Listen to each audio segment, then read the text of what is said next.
Les Actes des Apôtres, chapitre 27. Lorsqu'il fut décidé que nous nous embarquerions pour l'Italie, on remit Paul et quelques autres prisonniers à un centenier de la cohorte Auguste, nommé Julius.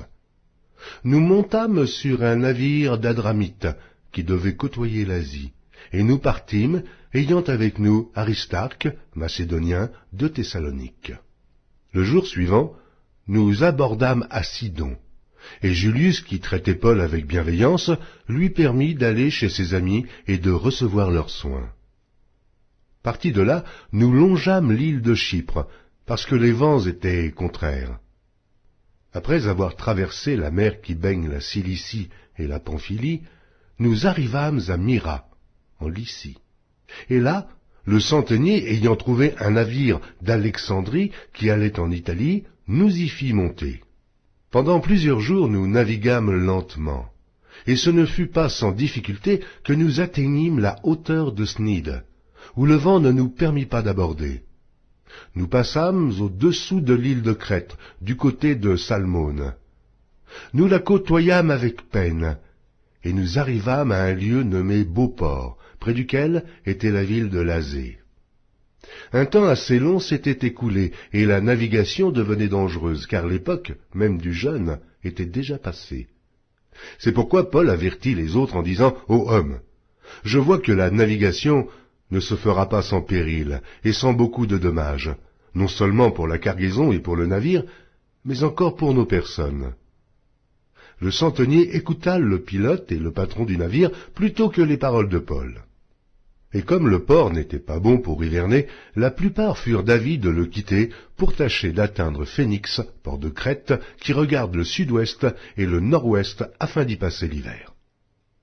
Un léger vent du sud vint à souffler et, se croyant maîtres de leur dessein, ils levèrent l'ancre et côtoyèrent de près l'île de Crète. Mais bientôt un vent impétueux, qu'on appelle Eurachillon, se déchaîna sur l'île. Le navire fut entraîné sans pouvoir lutter contre le vent, et nous nous laissâmes aller à la dérive. Nous passâmes au-dessous d'une petite île nommée Clauda, et nous eûmes de la peine à nous rendre maîtres de la chaloupe. Après l'avoir hissée, on se servit des moyens de secours pour ceindre le navire et, dans la crainte de tomber sur la Syrte, on abaissa les voiles. C'est ainsi qu'on se laissa emporter par le vent. Comme nous étions violemment battus par la tempête, le lendemain, on jeta la cargaison à la mer, et le troisième jour, nous y lançâmes de nos propres mains les agrès du navire. Le soleil et les étoiles ne parurent pas pendant plusieurs jours, et la tempête était si forte que nous perdîmes enfin toute espérance de nous sauver. On n'avait pas mangé depuis longtemps. Alors Paul, se tenant au milieu d'eux, leur dit « Ô hommes, il fallait m'écouter, et ne pas partir de Crète, afin d'éviter ce péril et ce dommage. Maintenant je vous exhorte à prendre courage, car aucun de vous ne périra, et il n'y aura de perte que celle du navire. Un ange de Dieu à qui j'appartiens et que je sers m'est apparu cette nuit, et m'a dit « Paul, ne crains point. Il faut que tu comparaisses devant César, et voici, Dieu t'a donné tous ceux qui naviguent avec toi. C'est pourquoi, ô homme, rassurez-vous, car j'ai cette confiance en Dieu qu'il en sera comme il m'a été dit. Mais nous devons échouer sur une île. » La 14e nuit, tandis que nous étions ballottés sur l'Adriatique, les matelots, vers le milieu de la nuit, soupçonnèrent qu'on approchait de quelque terre. Ayant jeté la sonde, ils trouvèrent 20 brasses. Un peu plus loin, ils la jetèrent de nouveau et trouvèrent 15 brasses. Dans la crainte de heurter contre les écueils, ils jetèrent 4 ancres de la poupe et attendirent le jour avec impatience. Mais, comme les matelots cherchaient à s'échapper du navire et mettaient la chaloupe à la mer sous prétexte de jeter les ancres de la proue, Paul dit aux centeniers et aux soldats, « Si ces hommes ne restent pas dans le navire, vous ne pouvez être sauvés. » Alors les soldats coupèrent les cordes de la chaloupe et la laissèrent tomber.